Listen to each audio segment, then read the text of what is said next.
Hello and welcome to another episode of the Monday Book Club. This week we're talking about the best-selling young adult novel The Fault in Our Stars by John Green. The main plot of the story revolves around the burgeoning love of the somewhat antisocial Hazel and her new friend Augustus. Now, as anyone who's read the book blurb will know, this is a story about children who are battling cancer, so you probably think you already know what the outcome of the story is going to be, but nevertheless, I hope that the story actually does surprise you. In many ways, this is one of the most optimistic novels that I've read in a long time, which might be surprising to some people considering that the main villain of the thing is cancer.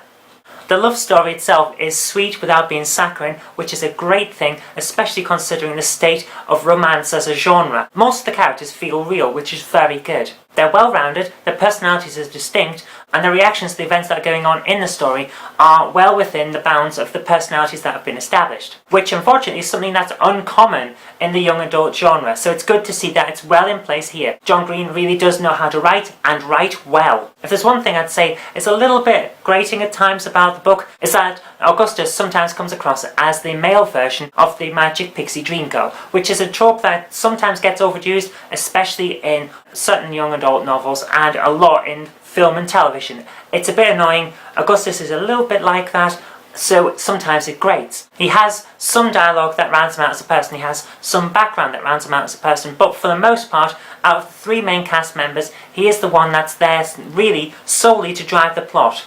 And that does annoy sometimes. It kind of gets in the way of the story for the sake of telling the story. Unfortunately, it is an established way of telling a story, and it is somewhat necessary for the story that's being told to be told the way it is. So we can forgive it for that, but it's annoying at times, but what can you do? Despite all that, The Fault in Our Stars is a really good book. It's one that you won't want to put down after you've picked it up, and it sticks with you a long time after you've finished it. So I'm going to recommend it. It's very, very good.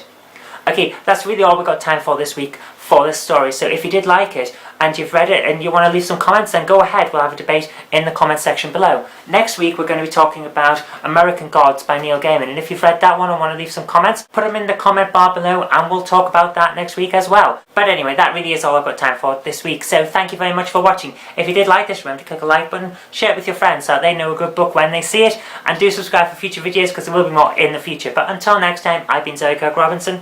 You've been watching the Monday Book Club, and I'll see you next time.